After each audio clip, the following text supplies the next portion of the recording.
आज का topic plant cell.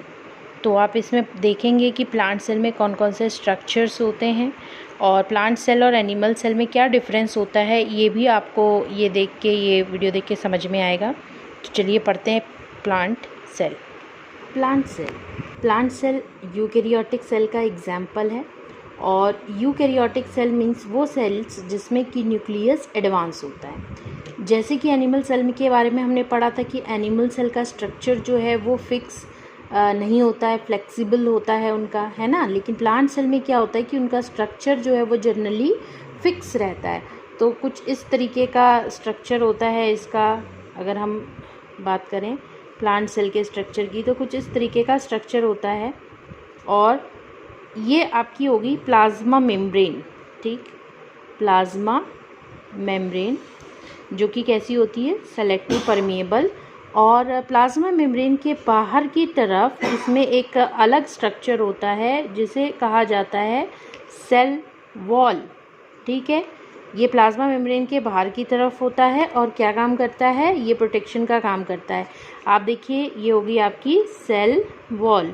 Plants जो होते हैं, आप देखिए बरसात का सीज़न शुरू होने वाला है, तो बरसात में क्या होता है कि अगर एनिमल सेल, आप अपने आप को देखिए एनिमल सेल है, अगर आप अपने हाथ को बहुत ज़्यादा पानी में रखते हैं तो क्या होता है कि उंगली में यहाँ पर आप देखते होंगे कि बहुत ज़्यादा फूल जाता है, सिकुड़ जाती हैं उंगलियाँ यहाँ पर और एकदम ऐसा लगता है जैसे बस्ट हो जाएंगी। लेकिन हमारे प्लांट्स जो हैं वो बारिश में भी खड़े रहते हैं और उन पर कोई असर होता है, कुछ नहीं होता। क्यों? क्योंकि सेल वॉल उनको प्रोटेक्ट करके रखती है, इनको बस्ट होने से बचाती है। तो और इसमें क्या होता है भाई, ये जो आपकी प्लांट सेल है, हमने एनिमल सेल में पढ़ा था कि उनमें जो वैक्यूल्स होती हैं वो बहुत सारी होती हैं लेकिन साइज़ में छोटी होती हैं। लेकिन यहाँ पर जो हमारी वैक्यूल होती है वो साइज़ में बड़ी होती है और जनरली ये 2 होती हैं। ये हो गई आपकी वैक्यूल। ये जो वैक्यूल है इसके अंदर एक लिक्विड भरा होता है जिसे कहते हैं सेल सैप, और इस लिक्विड में एक्चुअल में वाटर और मिनरल्स होते हैं। ये है आपका सेल सैप इसके अंदर होता है। ये इस स्ट्रक्चर को मेंटेन करने का काम करती है। क्योंकि इनमें वैक्यूल्स बड़ी होती हैं इसलिए इनका जो न्यूक्लियस होता है, यानी कि जो सेंटर है मेन, वो एक तरफ को शिफ्ट हो जाता है। एनिमल सेल में जो न्यूक्लियस है वो बिल्कुल सेंटर में होता है, लेकिन इसमें जो न्यूक्लियस है वो इन वैक्यूल्स के वजह से जनरली एक तरफ को शिफ्ट हो जाता है। और इसका जो स्ट्रक्चर है वो बिल्कुल वैसा ही है जैसा कि मैंने लास्ट वीडियो में बताया था कि ये हो गया इस तरह से डबल मेम्ब्रेन हो गई, है ना। ये इस मेम्ब्रेन का नाम हो गया न्यूक्लियर मेम्ब्रेन। इसके बीच में जो ये पोर्स हैं, इन पोर्स का नाम हो गया न्यूक्लियर पोर्स। इनके बीच में यहाँ पर हो गया न्यूक्लियोलस। ये हो गया आपका थ्रेड लाइक स्ट्रक्चर जिसे कहते हैं क्रोमैटिन। और इसके बीच में जो लिक्विड है वो है न्यूक्लियोप्लाज्म। और ये लिक्विड क्या है, ये है आपका साइटोप्लाज्म, है ना। इसके बाद और इसमें क्या क्या खास होता है, देखिए इसमें लाइसोसोम्स होते हैं। आपके एनिमल सेल में भी लाइसोसोम्स थे, इसमें भी लाइसोसोम है, लेकिन लाइसोसोम यहाँ पर कम होते हैं। लाइसोसोम्स क्या होते हैं, लाइसोसोम्स इनको बोला जाता है suicidal bag of the cell. क्यों? क्योंकि इनके अंदर हाइड्रोलिटिक एंजाइम्स होते हैं और वो एंजाइम्स अगर बर्स्ट हो जाएं तो वो ये पूरी सेल को भी डाइजेस्ट कर सकते हैं। जनरली जब सेल इन्फेक्टेड हो जाती है बैक्टीरियल या किसी इन्फेक्शन की वजह से, वायरल इन्फेक्शन की वजह से, तो ये बर्स्ट होके इस सेल को, इन्फेक्टेड सेल को दूसरी सेल्स को इन्फेक्ट होने से बचाने के लिए ये पूरी सेल को डाइजेस्ट करने का काम करते हैं। तो लाइसोसोम्स जो होते हैं वो प्लांट सेल में वो कम होते हैं। गोल्जी बॉडी की बात करें तो बिल्कुल वैसे ही गोल्जी बॉडी होता है, यानी कि उसका एक कॉन्वेक्स और कॉन्केव सरफेस होता है और वो इसका कॉन्वेक्स जो है वो न्यूक्लियस की तरफ होगा और कॉन्केव जो है वो आपका सेल वॉल की तरफ होगा। लेकिन यहाँ पर ये जो गोल्जी बॉडी होती है, इस गोल्जी बॉडी को एक खास नाम से जाना जाता है जिन्हें हम कहते हैं डिक्टियोसोम्स। इन्हें गोल्जी बॉडी नहीं कहते हैं, इन्हें डिक्टियोसोम्स कहते हैं।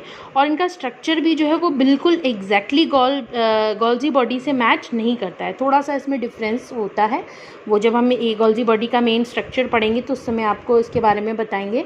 और इसमें क्या होते हैं, इसमें छोटे छोटे से गोले होते हैं, छोटे छोटे से स्ट्रक्चर है जिसे बोला जाता है माइक्रो बॉडीज़। ये जो आपको राउंड स्ट्रक्चर दिख रहा है जिसके अंदर जो है एक न्यूट्रिटिव मीडियम फिल है, इसको बोला जाता है माइक्रो बॉडीज़।